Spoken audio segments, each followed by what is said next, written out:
The European Union has set aside more than 150 billion euros for investments in Africa through a global fund established to compete with Chinese capital.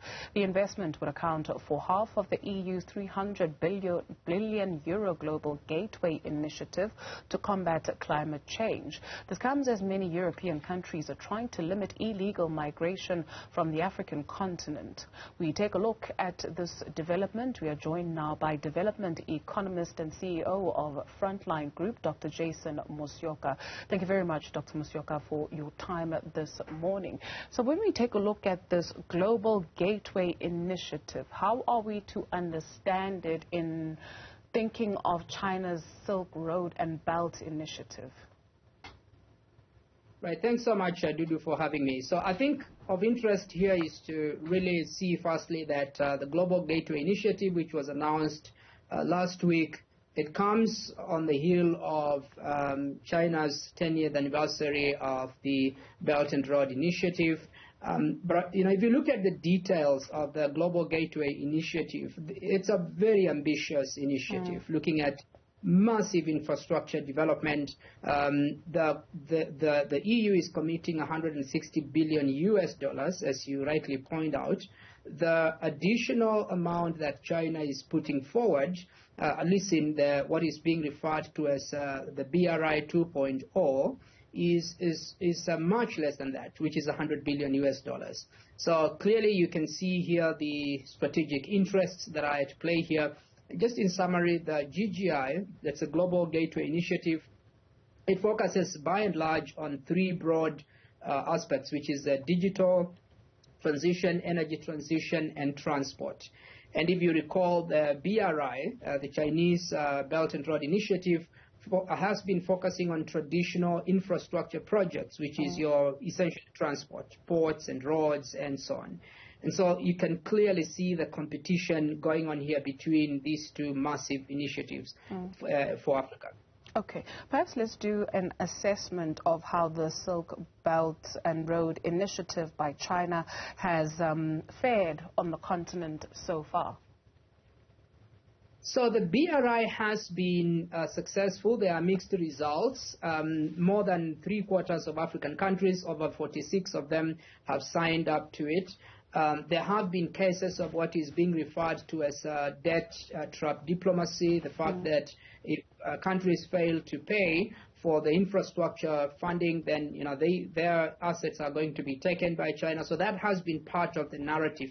But over 46 countries out of the 54 have signed up, and I think that is quite significant. But one also needs to note the agenda and the interest for the BRI has been, in Tanzania they have made massive constructions there, for example, Ethiopia as well, and several other countries, particularly within East Africa.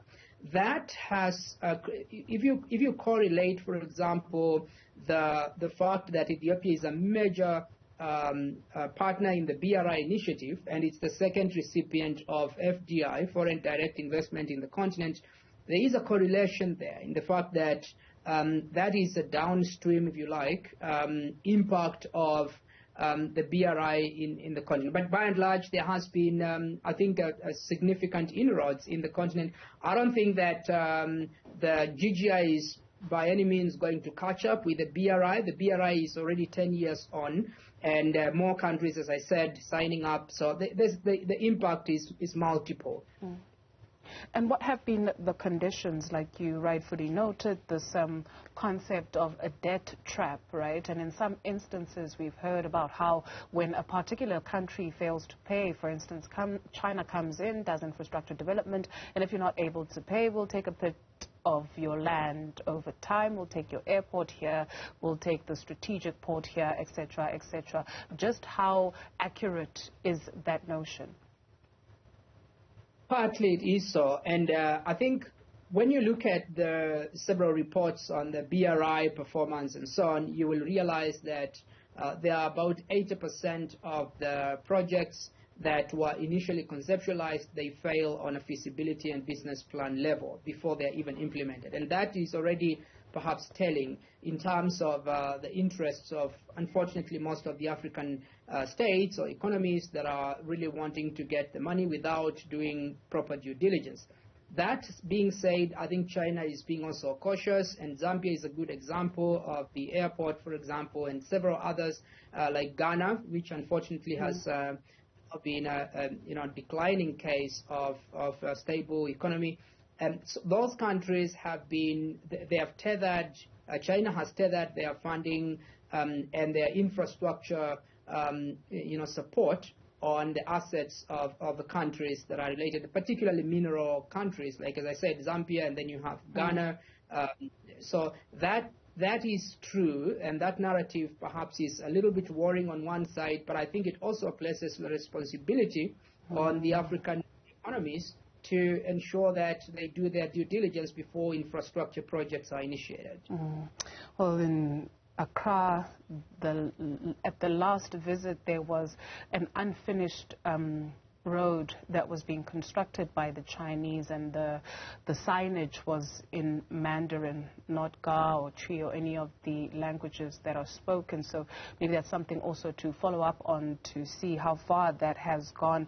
But when we talk about the Global Gateway Initiative by the European Union, they want to do this investment quite quickly, and they've said the target of 2027 that each year there will be, each year they will be sending through money over the period of 4 years, some 20 million or billion euros it is. And so when you take a look at this particular initiative, what are the conditions? Because Nigeria is touted to benefit quite a bit.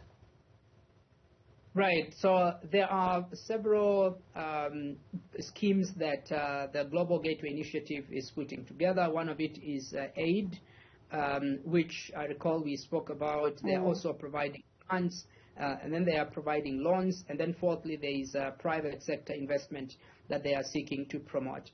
So they've not really broken down. I think it's the early stages. We've seen them put forward their vision. 20 billion is really a drop of water in the ocean in terms of Africa infrastructure deficit, which is sitting way above close to 60%. That is to say that we only have about 40% of the infrastructure that we should instead of 100%. So it's something, but at the same time, the EU has, and maybe to go back to a point Dudu you mentioned earlier, the interest here might not be so much on how, and if you look at the language of their report and their vision is really about how we develop the continent. But I think the point you made earlier about the strategic interests here, the fact that they really want to stem immigration, and if you could easily see how they are developing simultaneously immigration policies that are much more secularized securitized, and so that to keep migrants away. And China's motivation is different. Their strategic interest is to try and take over their global footprint as the emerging hegemony. So those are two very different interests, and I'm not quite sure how the former is likely to take deep root if really it is a matter of trying to stem away migration, because it's a real threat in Europe. If you consider that in the next few years, Europe is really going to be largely made of immigrants, particularly from North Africa. The irony, when you take a look, Dr. Jason Musyoka, whether it is China or whether it is the European Union, when you speak of interests, what is in the interest of the African continent? Because if you take a look at some countries, let's take for Ghana, for instance, and we're speaking of infrastructure development, and all of this is done in the name of infrastructure development. What has disallowed the continent from developing where infrastructure is concerned? Because we're not where we are nearly supposed to be. Then we speak of the African Continental Free Trade Area. So there you've got the EU, you've got China, and then you've got AfCFTA. Where does it fit in to the entire equation when everybody is clamoring in the name of development to get onto the continent, but it's been years and this development has not crystallized?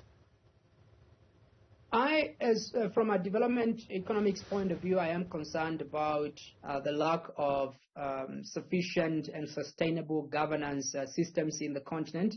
And my worry is that we are going back again to the 1960s and 70s, where there is so much money being poured in the continent in the name of development, which unfortunately does not end up to the public and the beneficiaries that are intended. And this is to mean that because you have weak governance systems, corruption is high, you have therefore money essentially going to people's pockets. That really for me is the biggest concern. In countries like Ghana, and it's unfortunate because there were very stable governance systems until just recently, and you could see the correlation between a lot of investment and a good governance. But that really has to be bundled together. And I don't see that much in ongoing African debate on how we can really improve our governance systems so that there are levels of accountability in terms of public funds or development finance. And in that way, we are likely to move forward. So at the moment, it really is an open question whether we are going to see any significant improvement. Maybe to make one point also, Dudu, if you look at all the initiatives that all of these countries are making, for the Chinese, the intention here is to try and link China and Europe and Africa, of course. Of course, they are looking for resources. If you look at there is a Libido corridor that the EU and the US have partnered to develop, and that's in the coast of Angola, running all the way to Zambia and then via DRC. If you look at the Zambia, you're looking at the copper belt there. If you look at DRC, you're looking at the gold and the copper there. If you look at Angola, you're looking at oil. So these infrastructure developments would really be, once again, to take away resources. I don't see much of value addition happening there. And these are the issues that, for me, are critical for African leaders to really engage concerning issues of governance, sustainability of their governance systems.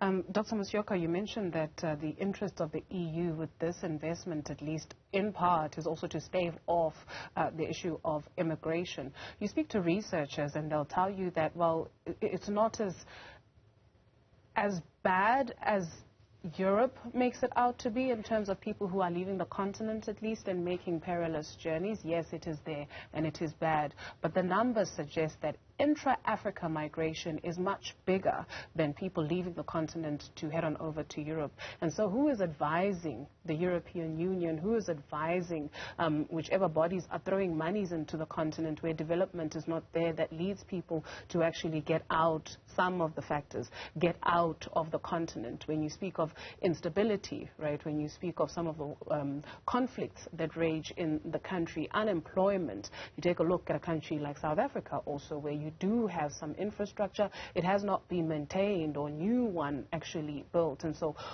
what is the understanding of what is driving people to leave this continent, yet to still piling money into it?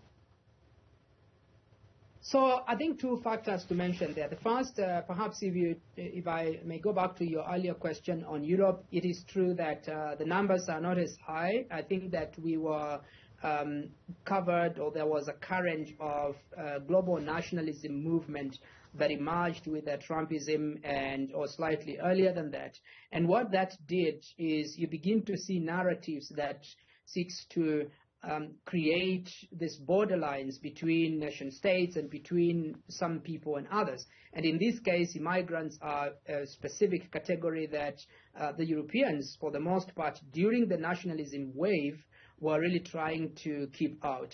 And I think that is, so it's a political emergence. And I think here in South Africa, as you might have seen, there is xenophobia. In several other countries in the continent, there is tribalism. Those are all forms of nationalisms that arose particularly in the last decade. And it's a global wave that has not yet died down. But then coming back to your second question on Africa, the reality is that even though I looked at some of the data in some of the work that I do around migration in Europe, and what is very interesting is that there's not much reporting on regular migrants. You will see that even their strategies are very focused on irregular migrants, those who are less skilled. And I think that's what they are really scared of. As far as labor force is concerned, Africa has the youngest labor force in the world. And because these economies, Europe in particular, is really aging, they're not able to sustain the economic growth for a long time. Therefore, they need a younger labor. And this is important for them, therefore, to see how they can harness young labor force in the continent into the future, but then trying at the same time to keep away those who are less skilled and low skilled. Doc, thank you very much for your time this morning.